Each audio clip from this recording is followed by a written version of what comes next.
Talvez você já ouviu uma história, uma antiga história de que um homem, era um sábio na verdade, um homem sábio, muito sábio, numa era muito, muito distante, peregrinando pelas cidades, chegou num povoado bem pequenininho, e aí esse homem, com toda a sua sabedoria, começou a reunir alguns discípulos ali ao seu redor, pessoas que gostavam do que ele dizia, a maneira como ele dizia, a sabedoria, né, que corria desse homem. E aí ele começou a juntar alguns homens e começou a ensiná-los. E ao mesmo tempo em que ele ficou um tempinho ali caminhando pela cidade, ensinando os seus discípulos, algumas pessoas começaram a olhar para ele e dizer assim: cara, quem que esse cara pensa que é para estar chegando aqui, falando um monte de coisa, reunindo gente ao redor? E começaram a insultá-lo, porque não é só questão de opinião. Hoje a gente precisa ter insulto. Você não pensa uma coisa assim e fala, não, deixa eu ficar na minha. Não, você tem que falar mal. Então, naquela época era a mesma coisa, e começaram a insultá-lo. E aí os seus discípulos começaram a ficar incomodados, porque ao mesmo tempo que tinha uma admiração por uma pequena minoria, uma grande parte olhava e menosprezava todos eles. E aí esse sábio chegou até aqueles que o insultavam e começou a abençoar eles. Começou a dar palavras de bênção sobre a vida deles e sobre quem eles eram, mesmo sendo insultado, odiado e ignorado por aqueles. E aí os seus discípulos olharam para ele e disseram: poxa, como é que você, nesse caso, consegue chegar naqueles que te insultam e abençoar eles? Não faz sentido algum. E aí esse homem virou para os seus discípulos e diz assim: cada um de nós só pode oferecer aquilo que tem. Cada um de nós só pode oferecer aquilo que tem.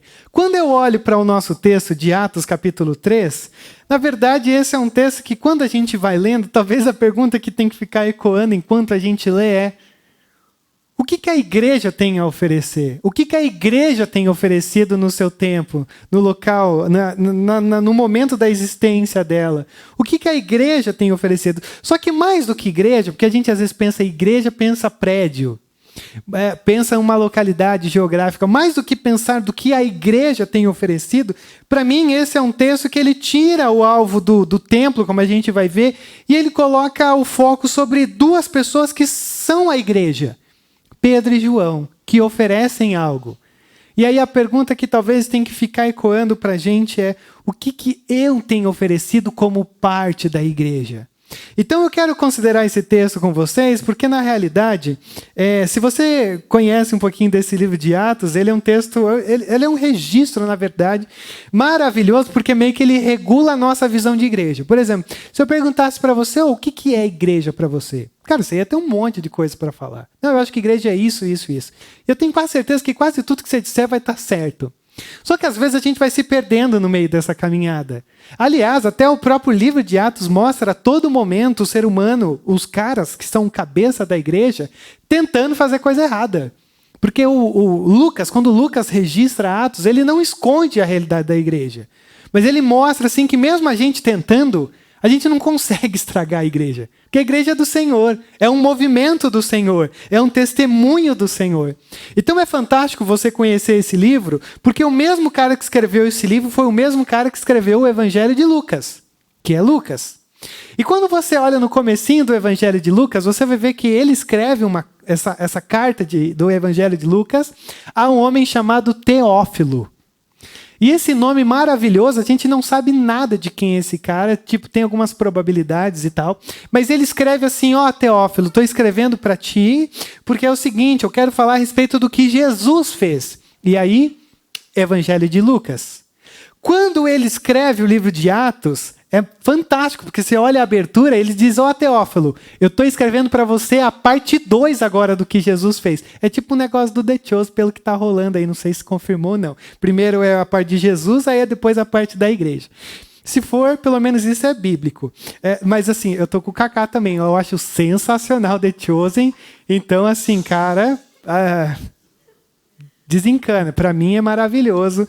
Graças a Deus eu saí daqueles que não gostavam de The Chosen e hoje eu sou livre em Jesus. Mas aí, o que acontece? Eu acho massa de você pensar nisso, porque você sabe como a gente é. Às vezes você olha os evangelhos e você ouve, você tem que ser igual a Jesus. Só que aí você olha para os evangelhos e fala, cara, ninguém consegue ser igual a Jesus. Ninguém consegue. Mesmo Jesus dizendo que haverá obras maiores do que ele fez. E aí eu gosto do livro de Atos, porque o livro de Atos ele só tem Jesus no comecinho, fisicamente. E depois são os discípulos, a igreja, é homem, é mulher, é todo mundo vivendo esse movimento do evangelho. E aqui eu gosto porque assim, Jesus você pode falar, não, mas isso aí é Jesus, mas aqui você não pode. Não, mas isso aí é Pedro, porque ele é igual a você. A única diferença é que Pedro, os discípulos, eles tiveram um tempinho com Jesus fisicamente. Mas quando Jesus subiu, o Espírito Santo desceu, eles vivenciaram tudo isso daqui do que eu vou ler para vocês, que a gente leu, na verdade, eu vou considerar com vocês, na mesma expectativa que eu e você. É o Espírito Santo vivendo dentro de nós, atuando dentro de nós, nos movimentando para coisas grandiosas e principalmente para coisas grandiosas no cotidiano das nossas vidas. Então é isso que eu queria que você percebesse aqui, no meio desse texto todo. É o Espírito Santo soprando vida numa igreja, na perspectiva de duas pessoas, Pedro e João, para mostrar assim, eu estou atuando na vida comum. Eu não vou falar metrô, estou tão acostumado a sempre falar metrô, mas aqui é no... Apesar que eu também não sei o nome dos ônibus aqui, porque tem todos uns negócios doidos, mas aqueles tubos ao longo da cidade, é dentro do Uber, no carro. Cara, aonde quer que você esteja, o Espírito Santo está te mostrando para você ser igreja nesse lugar. Dentro do carro do Uber. No meu caso, na outra perspectiva, não a sua. Mas é maravilhoso ver. E aí, então, com a ajuda do Dani, que num próximo momento eu vou pedir para a gente aplaudir o Senhor em alegria a Ele, que tem feito as nossas artes aqui. A gente vai ver 3 movimentos aqui. 3 coisas que eu quero que você veja comigo. E o nosso combinado é que quando eu fizer assim, você muda. Então... deixa eu mostrar para você de novo o nosso texto aqui, do verso 1. O texto é muito simples, começa falando sobre certo dia, veja como já é bem tedioso, certo dia, tipo aquela coisa, mais um dia, mais uma segunda, levantei, tocou o relógio, não desperta mais, tocou o celular com o despertador, cara, levantamos e Pedro e João estavam subindo ao templo na hora da oração, às 3 horas da tarde. Tinha uma cultura aqui, costumeiramente, o judeu ele ia pelo menos 3 vezes ao templo por dia. Em 3 horários diferentes, obviamente. Ele ia às 9, ele ia meio-dia e ele ia às 15. E o que eu queria que você percebesse aqui nesse nosso texto é que quando você olha para a imagem de Pedro e João, você percebe que eles ainda têm uma relação com o templo. A igreja aqui, ela ainda está relacionada com o templo. E o templo judeu, o templo lá que Jesus várias vezes bateu de frente mostrando algumas coisas que pareciam que o templo estava sendo jogado de lado. E aqui o texto começa dizendo que eles estão indo para o templo. E se você olha depois, no capítulo 2, vai falar que a igreja, os cristãos, eles perseveravam na onde? No templo, na doutrina dos apóstolos, na comunhão, no partir do pão, na oração. Em todos eles havia temor. Então, assim, o que você tem que ter em mente aqui é que quando a gente abre o início de Atos, você tem uma igreja, assim, cara, fantástica. Uma igreja maravilhosa. E mais do que isso que eu queria que você percebesse, é que às vezes se eu perguntasse para você, o que chama mais a sua atenção quando você vai lendo o livro de Atos? Talvez você diria assim, cara, o que me chama mais a atenção são os milagres. Eu acho massa demais, eu acho fantástico ver assim os milagres acontecendo. Eu vou sugerir uma coisa maior para você. Para mim, sabe o que é o maior milagre que a gente tem registrado aqui em Atos? É uma igreja vivendo em comunhão. A igreja vivendo em comunhão, para mim, é o maior milagre, é o maior ministério, o que está no topo do agir do Espírito Santo. Porque você ter gente que tem as suas diferenças vivendo em comunidade é uma das maiores atrocidades que a gente possa, talvez, imaginar. Diferentes, mas concordando com o mesmo propósito. Então a gente olha para esse texto, e esse texto é fantástico, porque eles estão vivendo ainda nessa perspectiva do templo. Ainda existe uma dedicação ao templo. E aí, deixa eu entrar numa coisa aqui com você. Todo esse milagre que a gente vai ver deles levantando um paralítico acontece com o templo ali no fundo. E eu acho que isso é importante para você, porque eu sei que isso não é problema aqui da Calvary e dos calvarianos. Mas assim, cara, a igreja tem sido desprezada. A igreja tem sido desprezada. A comunhão tem sido desprezada. Não vou dizer desprezada, eu vou dizer assim, a comunhão, um tempo como esse, ele tem sido minimizado. É quase como se assim, se tiver tempo na minha agenda, aí eu vou. Se tiver um tempinho, aí então eu vou estar lá. E não é mais uma prioridade no sentido de algo assim que norteia a nossa vida. Porque se você prestou atenção na liturgia aqui do culto, eu vou falar liturgia porque o Doug não está aqui, mas assim, se você vê a liturgia de como o Kaká começou, ele começou com um hino. Quem percebeu? Eu vi que no final vocês aprenderam a cantar, mas no começo foi meio travado. Aí eu já fiquei meio chateado, porque falei, a próxima vez eu vou colocar um hino também. Mas aí o Doug também não pode estar. E aí o que acontece? Estou brincando, gente. E aí ele está lá embaixo? Dá para cortar essa parte e voltar? Que mancada. Mas aonde eu quero chegar? Cara, o domingo ele é muito especial para a gente. Ele tem que ser muito especial. Porque é nesse momento onde a nossa vida ela é reorientada para aquilo que realmente vale a pena. Porque se você perceber, e eu sei que talvez isso aconteça só comigo, embora é difícil demais eu faltar um domingo, mas se você começar a perceber, você vai notar que a gente vai esfriando quando a gente vai desprezando esse lugar. Quando a gente vai faltando nesse lugar. Quando esse lugar já não tem mais algo de prioridade diante dos nossos olhos. E é natural a gente esfriando. Cara, sinceramente, eu nunca vi alguém afastado da igreja e bem com Deus. Talvez você conheça alguém, e aí beleza, a gente pode depois conversar sobre o que quer dizer bem com Deus, porque nesse lugar é onde você é relembrado do que realmente importa. É aqui aonde, domingo após domingo, você vai ouvir a mesma coisa. Porque domingo após domingo você precisa ser lembrado do que realmente importa. Então eu acho fantástico perceber de como eles estão aqui, indo ao templo, embora seja outra coisa, templo e igreja hoje, mas como tudo está acontecendo aonde? No comum, no diário, numa ida ao templo. Então deixa eu dizer uma coisa para você. Coisas grandiosas acontecem quando a gente trata esse lugar como prioridade. Coisas grandiosas podem acontecer ao longo do nosso caminho quando esse lugar tem como prioridade na nossa vida. E aí olha só como acontece. Ó. Estava sendo levado para a porta do templo chamada Formosa, um aleijado de nascença, que ali era colocado todos os dias para pedir esmola aos que entravam no templo. Veja como assim, a coisa é muito comum. Estamos indo para o templo, aí de repente a gente se depara e encontra um homem sentado à frente de uma porta chamada Formosa, uma porta do templo, que tinha várias portas e tal, e ele era colocado ali todos os dias. Então, a vida desse homem é a vida do que a gente vê andando pela nossa cidade. A nossa cidade é repleta disso aqui. Você tem um aleijado de nascença, que depois, quando você continua lendo o capítulo 3, ele tinha mais ou menos mais de 40 anos, ou uns 40 anos, e ele mendigava, ele pedia para sobreviver.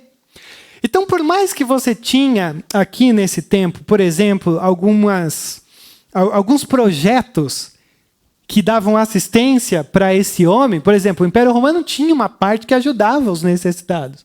Os próprios o sistema judaico tinha também uma parcela de bens que ia para ajudar eles. Os ricos também ajudavam, mas este homem ainda estava ali numa realidade completamente dramática, numa porta formosa. Era uma porta dourada. Algumas pessoas dizem se era de bronze, alguma coisa assim, mas era uma porta linda, o que se dá-se a entender. E todos os dias, nessa porta do templo, não lá dentro, mas na porta, você tinha essa realidade. E aí começa a ver como o texto vai brincando com a gente. Na porta do templo, não lá dentro. Porque às vezes, as coisas não vão acontecer aqui dentro. Elas vão acontecer da calçada para lá. É no teu dia a dia. É na rotina. É naquilo que às vezes parece não ter valor algum para você. E aí, olha o verso 3. Vendo que Pedro e João iam entrar no pátio do templo, pediu-lhe esmola. Porque já que a gente tem que sobreviver mais um dia, conseguir levantar o dinheiro aqui para o Bom Prato, não sei se tem Bom Prato aqui em Curitiba, Pedro e João olharam bem para ele, então Pedro disse, olhe para nós. Então veja como a coisa é montada. É no ordinário, onde Deus cria encontros providenciais. E é aqui que eu quero entrar com uma coisa muito importante com você. Sabe uma coisa que eu fico mais... Cara, pode parecer muito boba assim, mas para mim tem uma... Eu sinto muito prazer, ainda mais agora. Andando o dia inteiro de carro... Geralmente a gente, dirigindo, a gente não percebe as coisas que estão ao redor. Geralmente eu só percebo as coisas que estão na minha frente. E eu me lembro que lá em São Paulo, quando algumas vezes eu tinha a oportunidade de pegar carona e sentar no lado do passageiro, cara, eu olhava para algumas coisas e dizia, caramba, eu nunca tinha percebido que tinha isso aqui. E eu passava lá toda hora. Porque às vezes, no calor de não bater, diminui, marcha, tal, a gente vai perdendo a beleza da coisa. E o que eu acho fantástico aqui é como o mendigo está ali, aleijado, pedindo esmola, Pedro e João entrando, e de repente, o nosso texto diz que Pedro e João olharam bem para ele. E numas outras versões o texto vai dizer que Pedro e João fitaram eles. E aí fitar é lá das quebradas do Cacá. Fitar assim, ó, fixar o olhar, examinar, contemplar. É aquela coisa assim, aquele olhar que lê a tua alma. E o texto então diz que eles olharam. E eles viram. E eles foram. Eles não só olharam. Ah lá, não, conheço ele. Ah, poxa... Uma notícia real. Algum tempo atrás, nunca havia visto um atropelamento de morte na minha vida. E lá na Vita de Amaral, mais para o lado de Pinhais, passando lá, um caminhão carregando cimento, uma cadeira de roda destruída, uma pessoa embaixo. Eu falei, caramba, deu muito ruim isso aqui. Cara, fui pesquisar depois, um cadeirante que todo dia estava lá pedindo, não sei se jogou, não sei se estava louco de droga, de álcool, mas simplesmente o caminhão estava parado, o caminhão foi sair, o cara se jogou debaixo da roda. Se jogou não, caiu debaixo da roda, ninguém nunca vai saber, e faleceu. Conversando com algumas pessoas que eu pegava ali no próximo, falaram, você viu do cadeirante? Cara, todo dia eu via ele, todo dia ele estava aqui. Aí postaram lá no Plantão 90, que eu sigo, não sei se você segue lá no Instagram, que é assim para você pensar em desistir de morar aqui, porque se você puder pegar o celular e fazer assim, escorre sangue daquela conta, postando, poxa, um cadeirante que todo dia ficava pedindo ali, o pessoal, cara, passava lá todo dia eu via ele. Ah não, mas ele era todo noiado, craqueiro, ficava passando entre os carros e reclamava e xingava porque que se tinha que desviar dele. Cara, eu acho muito surreal. Porque a gente sabe que a nossa tendência sempre é olhar para as pessoas, mas a gente às vezes não vê elas. A gente enxerga muito, mas a gente enxerga pouco. E aí que está o nosso grande problema aqui nessa noite. Porque todo mundo conhecia esse homem, mas esse homem só era mais um ali. Todo mundo via ele. Mas você consegue perceber que ninguém tinha notado ele? E aí é onde a gente entra no nosso problema dentro da nossa cidade. Essa semana eu até perguntei para a Tony, porque a gente vai recebendo gente de fora no carro, e o pessoal entra no carro às vezes e fala assim, porque não é Rodrigo, é Uber, né? O meu nome é Uber. Cara, é assombroso assim, o tanto de gente em situação de rua que tem aqui em Curitiba. E eu não sei você, mas para mim também é muito assombroso. E todo mundo que vem para cá fica assustado com o tanto de gente em situação de rua aqui na nossa cidade. E aí essa semana eu estava conversando com a Tony, porque essas coisas me incomodam, porque eu estava profundamente, em todos os meus anos de ministério lá em São Paulo, com a Missão Sena envolvido nessas coisas e tal. E aí essa semana eu falei, Tony, será que... Porque se você for ver, a pessoa em situação de rua aqui, geralmente, ela é muito detonada fisicamente. Ela tem uma aparência nível Cracolândia. Porque uma coisa é o cara da Cracolândia, outra coisa é a pessoa em situação de rua. Aqui, as pessoas em situação de rua, elas são muito detonadas. E eu perguntei, falei para a Tony, Tony, cara, será que elas estão assim porque não tem missão que dá banho e roupa nova para elas? E a Tony falou, cara, não sei. Porque para mim é assustador. Bom, e aonde que eu quero chegar? A gente vai se acostumando com isso. E eu estou morrendo de medo de eu começar a me acostumar com isso também na nossa cidade. De passar e só saber, aquele ali eu já conheço, fica lá no Largo da Ordem. Ah, não, aquele cadeirante também conheço, que fica vendendo algumas coisinhas ali para sustentar o vício. Ah, não, aquele outro que fica com um papelão escrito, quero dinheiro para pinga. Já conheço já ele. Cara, a gente vai conhecendo. E aí a gente começa a se familiarizar com aquilo que jamais deveria ser familiar. A gente começa a aceitar aquilo que jamais deveria ser aceitável. E é aí aonde entra a questão dos nossos pés. Porque você vê que o texto mostra eles indo na direção de alguém que talvez ninguém nunca tinha ido na direção. Eles estão indo porque eles viram. Eles viram, então eles vão. E aí eu quero te perguntar, que direção você está indo? Para onde você está indo? O que você está vendo ao longo dos teus dias? Na rotina, no comum, no ordinário, daquilo que parece não ter proveito algum. Porque é lá onde grandes coisas podem acontecer através de você. Então, isso é sobre os teus pés. Aonde os teus pés estão indo? Em que direção eles estão indo? E tudo acontecendo com o templo ao fundo. No nosso caso, tudo acontecendo com a igreja de Jesus nos reorientando para essa missão. Só que aí a gente vai para a segunda coisa, que são as mãos. Porque olha o nosso texto, verso 5. O homem olhou para eles, porque Pedro e João falou assim, olhe para nós. Pô, e você deu moral para uma pessoa em situação de rua, cara, vai ser o seu melhor amigo ali, pelo menos pelos próximos 3 minutos. Porque ninguém dá moral. A gente fecha o vidro, a gente finge que não está vendo. E aí, então, ele diz, olhem para nós. E aí o homem olhou para eles com atenção, porque, agora eu vou conseguir minha casa nova, né? Esperando receber deles alguma coisa. E disse Pedro, eu não tenho prata e nem ouro, mas o que eu tenho... Isso lhe dou em nome de Jesus Cristo Nazareno, ande. Cara, é maravilhoso. E sabe o que é maravilhoso para mim? Esse homem, ele não está procurando cura para o seu corpo.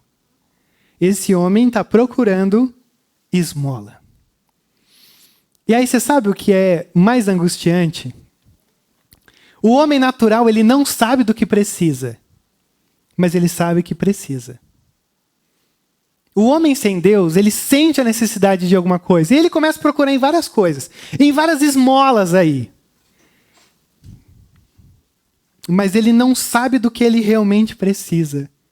E é aí que a coisa começa a funilar para o nosso lado. A gente sabe do que o nosso mundo precisa. Você sabe do que aquelas pessoas que estão ao teu redor sofrendo precisam. E aí... Não onde que está toda a força do diálogo? Em nome de Jesus. No nome de Jesus, levante. Mas qual que é o nosso problema? a gente só pode oferecer aquilo que a gente tem. Então olha como esse texto é fantástico. Porque eles estão operando graça a partir de ser igreja do Senhor. E qual que é a diferença deles para nós? Nenhuma. E mais do que isso, você percebe que nesse texto, e pelo menos nessa cultura do Novo Testamento, se você tem uma enfermidade, você tem alguma maldição.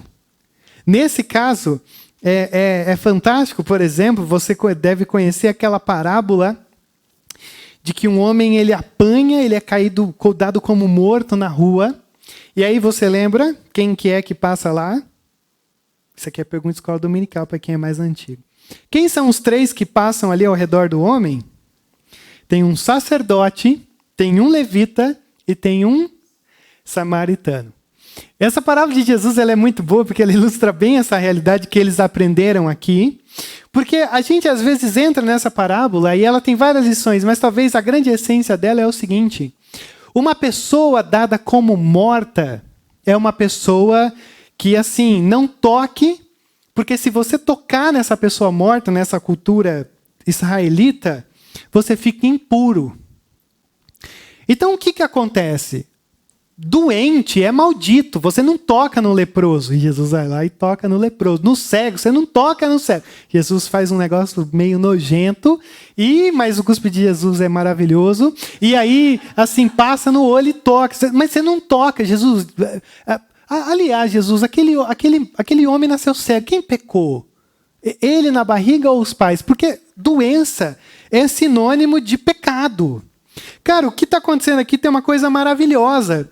Porque quando Jesus conta a história de um homem caído à beira do caminho, dado como morto, e aí passa o sacerdote, que era o cara que fazia todos os rituais, passa o levita, que era o cara que ficava na administração do templo, eles passam reto. Não é porque eles estavam com pressa. É porque eles olharam e disseram assim, cara, se a gente tocar nesse homem morto e ajudar ele, ou ver o que está acontecendo, a gente vai ser impuro para ser sacerdote lá no templo e levita no templo. Então eles não tocam naquilo que é impuro para não se tornar impuro e ter que passar pelo ritual de purificação. Cara, aonde que eu quero chegar? Às vezes a gente tem que quebrar algumas regras para ser bênção na vida dos outros, para pegar na mão dos outros. Porque a gente, embora nós estejamos numa igreja muito saudável, mas às vezes a gente tem que quebrar algumas coisas de religiões passadas que começaram a comprometer a nossa fé, porque aquele lugar que às vezes diz, tem algumas coisas que você não pode fazer, cara, é muito perigoso. É muito perigoso porque nesse contexto, pegar na mão de alguém que era paralítico era você estar quebrando toda uma regra de convívio social e espiritual em Israel. Mas esses homens dizem, não, a gente não ouve o que a cultura diz. A gente não ouve os interpretadores da lei. A gente está fazendo o que a gente aprendeu com o nosso mestre. Então pegar na mão é se sujar. É por isso que é difícil. É porque às vezes a gente vai entrar por alguns caminhos que a gente tem medo. Mas o grande problema é que é isso que a missão nos chama a fazer, a missão do Senhor. É entrar por algumas coisas e tocar em algumas coisas que a gente jamais imaginaria que seria chamados a tocar. E a gente nunca ia pensar que a gente ia estar lá. E o Senhor olha para a gente e diz, não, é isso mesmo. É pegar na mão do mendigo, levantar ele e não dar o que ele precisa. Ou melhor, não dar o que ele quer, mas o que ele precisa. Por quê? Porque ele tinha uma necessidade, mas a necessidade dele era maior do que ele esperava. Só que aí vem um outro problema. Eu acho lindo esse texto, porque o Pedro diz, eu não tenho nem prata e nem ouro, mas o que eu tenho eu te dou. E eu acho isso muito bom, porque Pedro não tinha prata e nem ouro, mas Pedro tinha poder. E o que acontece? Eu acho que hoje a igreja tem muita prata e muito ouro, mas pouco poder. Eu acho que você e eu, às vezes, temos muita prata e muito ouro, mas quase nada de poder, quase nada de ousadia. E olha que eu não estou falando nem de um poder de alguma coisa meio Marvel de você ter. Eu estou falando de um relacionamento com Jesus, ao ponto de perceber as pessoas, ir na direção delas e ter coragem de segurar elas pela mão. Esse é o verdadeiro poder. É levantar e dar àquele que precisa a resposta que só eu e você realmente temos do que Deus pode fazer na vida de alguém. E aí olha o verso 7. Segurando pela mão direita, ajudou a levantar-se imediatamente os pés e os tornozelos do homem ficaram firmes. E de um salto pôs-se de pé e começou a andar. Cara, se você conhece um pouquinho, na verdade, se você tem um pouquinho só de noção, você sabe assim que não rola fisioterapia no Novo Testamento. Cara, ele possivelmente, já 40 anos, nasceu nessa circunstância. E é fantástico perceber, assim, como a coisa acontece. Porque o cara nunca andou, então o cara deveria ser todo atrofiado. E aí quando Pedro vai, diz, ó, levanta, e aí o texto diz que ele levanta, com ajuda, pelo menos tem isso, né? E imediatamente os pés e os tornozelos do homem ficaram firmes. Veja como Deus tem o poder de restituir a vida desse homem. Porque a partir desse momento ele salta, ele está em pé e ele começa a andar. E tudo isso por quê? Por causa de Pedro e João? Não. Em nome de Jesus, anda. Então, cara, sinceramente, às vezes está nesse ambiente, né, catastrófico, e às vezes lidar com gente difícil, é muito difícil você ter uma experiência dessa. Muito difícil. De você conhecer gente que você possa olhar e falar assim, caramba, pude fazer parte disso, mas não com orgulho, um orgulho santo, não aquele orgulho assim, errado. Mas veja só como esse texto narra isso, dizendo, ele simplesmente se levanta e começa a andar, por causa desses dois homens. Mas não é sobre esses dois homens, é sobre o que esses dois homens têm. Então eles percebem, eles vão na direção, e eles levantam e pegam aquele que era tido como maldito. Tem outra coisa curiosa, que quando a gente olha para isso, quando você tocava numa pessoa amaldiçoada, você também tornava-se amaldiçoado. E isso me lembra muito o que Jesus fez por cada um de nós. Fez-se pecado mesmo não tendo pecado algum em nosso lugar. E aqueles só estão repetindo aquilo que Jesus fez, pegando na mão daquele que precisa ser levantado. Mas a terceira e última coisa que eu quero que você veja aqui comigo é o coração da coisa. Porque você tem esse movimento acontecendo, de perceber, de andar, de pegar, de levantar. E aí chega nessa parte final do nosso texto, e o texto meio que vai dizer, ó, beleza, está acontecendo várias coisas, mas tudo está acontecendo porque o coração deles agora, nesse momento, é um coração que está cheio da glória de Deus.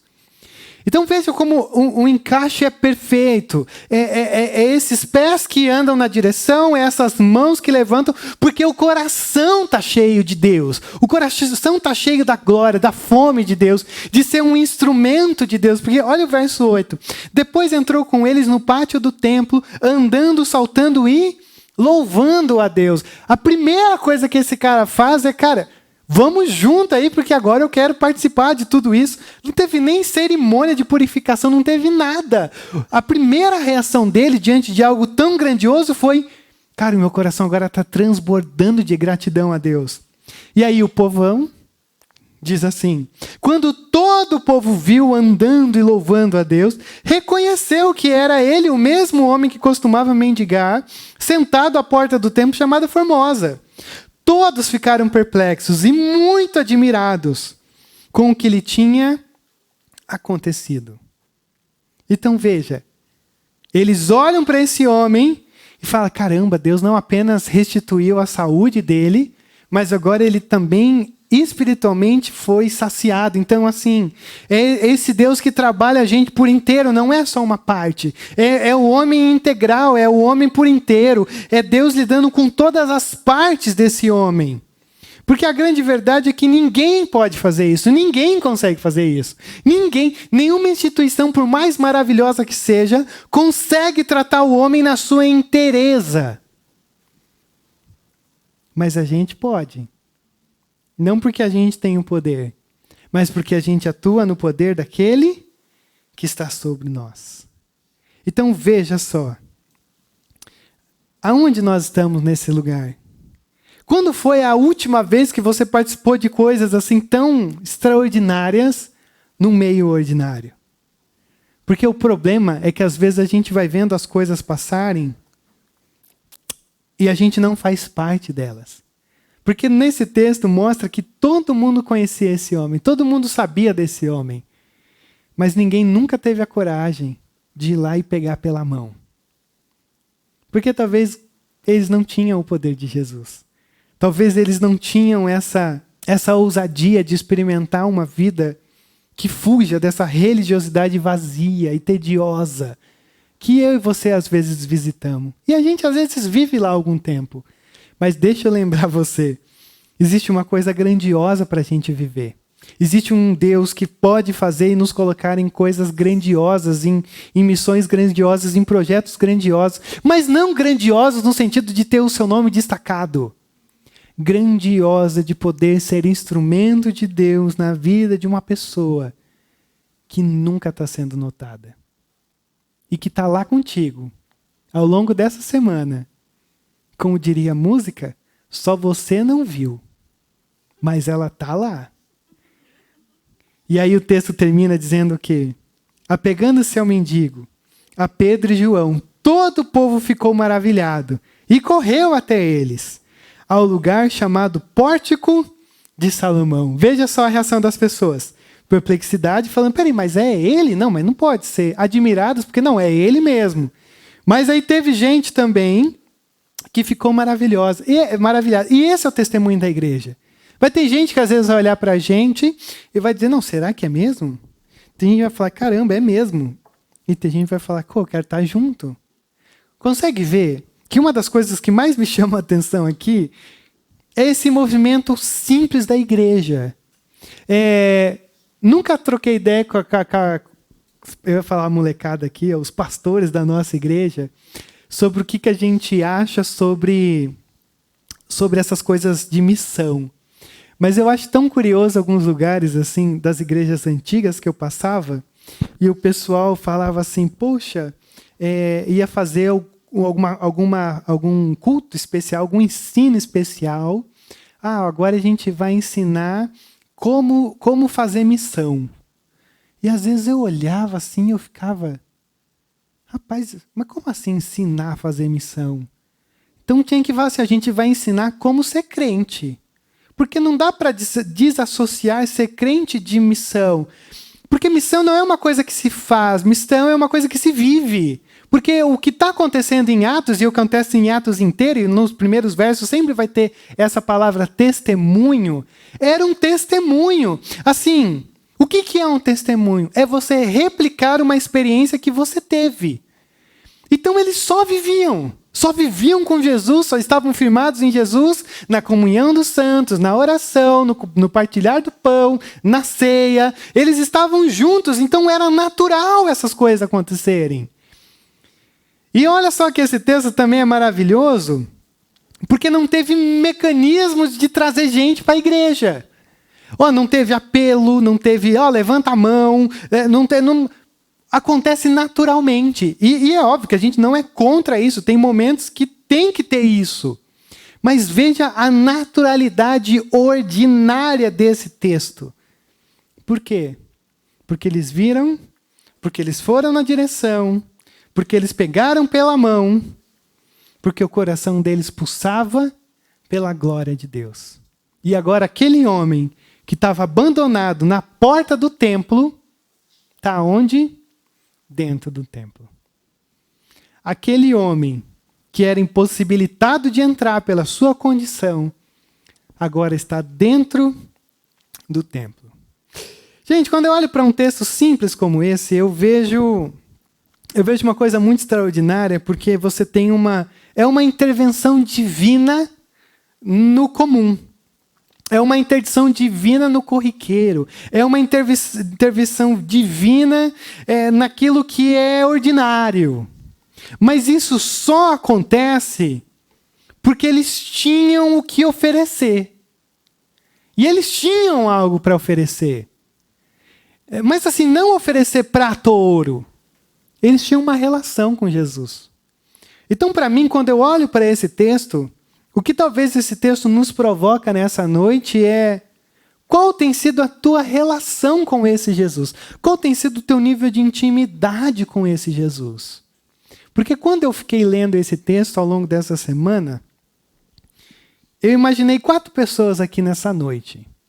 Eu acho que você tem gente aqui que está vivendo uma fase que é assim: talvez a gente já aprendeu o ABCD da vida cristã, já tem anos de experiência, ou pelo menos de um período que a gente já diz, sou maduro, mas às vezes a porta formosa do templo, ela é mais notada do que os necessitados sentados do lado de fora.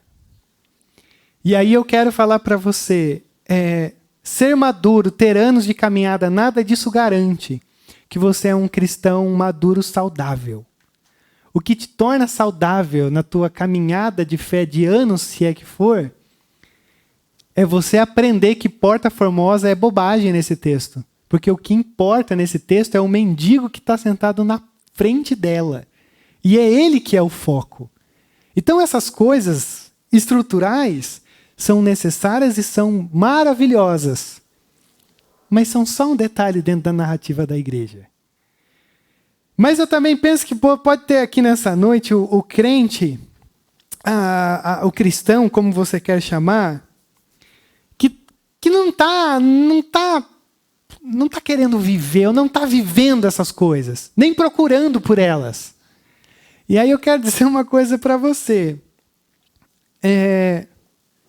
Cara, é muito tedioso quando a gente não procura aprofundar mais a nossa relação com Deus. Se torna uma espiritualidade muito tediosa, porque às vezes é muito monótona e as coisas com Deus só acontecem nos encontros como esse.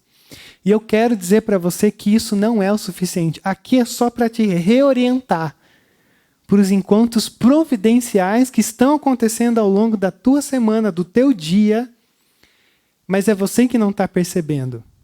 Porque eu tenho certeza absoluta que tem muitos aleijados lá, que não vão se levantar por si mesmos, estão pedindo por esmola, e você tem para eles o que eles realmente precisam. Então eu quero encorajar você nisso.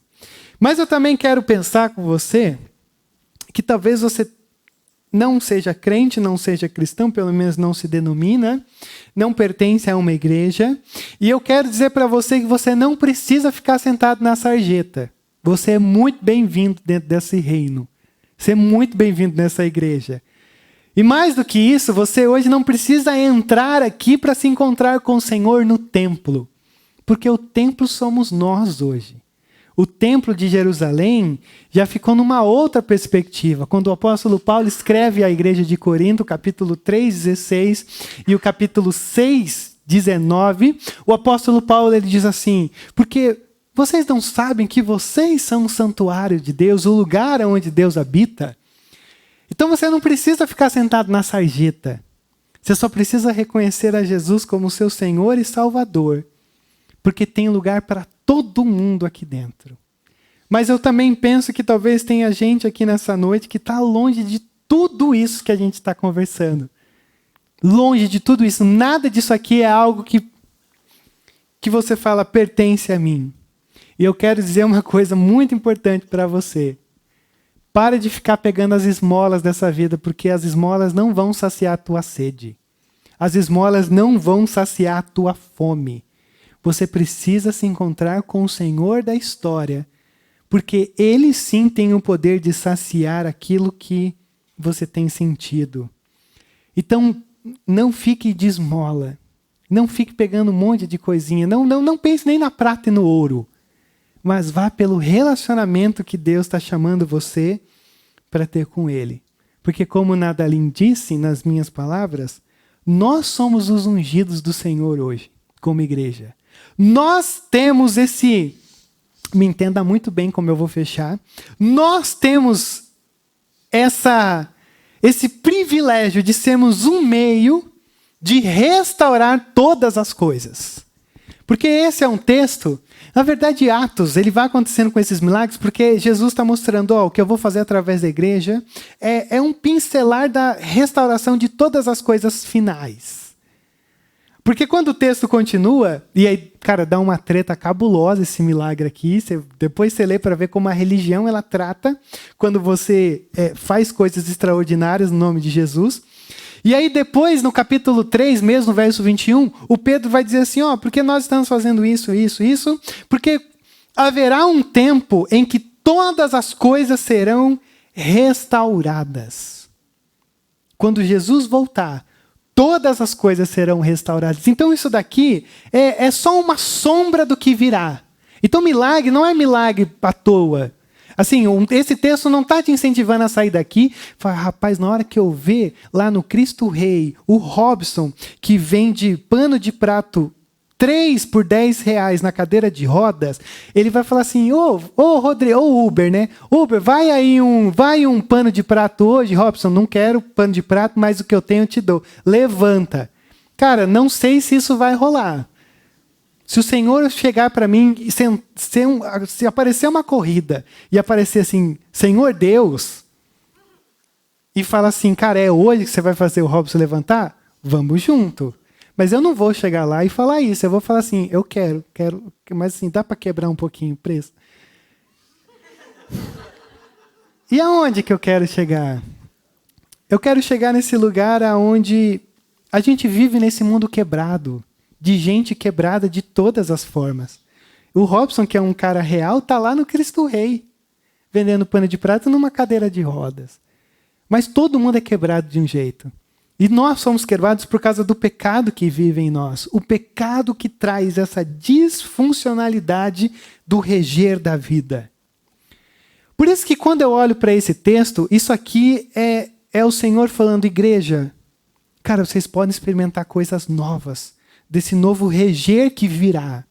E às vezes vai acontecer de gente levantar, mas às vezes não. Mas saibam de uma coisa, se elas não levantaram, é porque elas vão ansiar ainda mais por aquele dia quando elas poderão levantar no último dia. E sabe o que eu fico assim, terminando agora mesmo? Que eu já falei muito. O que eu fico mais maravilhado com esse texto é que quando eu termino ele, e eu lendo essa semana, eu termino agora, eu fico assim... como é que eu posso dizer para você? Eu fico fascinado, mas eu fico desmotivado. Eu fico fascinado porque eu falo, cara, olha só o que Deus está colocando nas nossas mãos, as possibilidades. Mas eu fico desmotivado quando eu olho para mim, porque eu falo, não vai rolar não. Senhor, se eu falar um bom dia, uma boa tarde, uma boa noite lá no carro, já vai ser o maior que eu posso fazer. Mas eu queria encorajar você dizendo o seguinte, se coloque agora na vida desse paralítico, 40 anos, mendigando ali há 40 anos, e aí de repente 2 caras param na tua frente e dizem assim, levanta. O que esse homem pensou? Tá de sacanagem, né? Não, eu ouvi algumas coisas sobre Jesus ali a semana passada, anos atrás. Cara, eu tenho absoluta certeza que talvez o que ele pensou eu sou incapaz. Eu nunca levantei.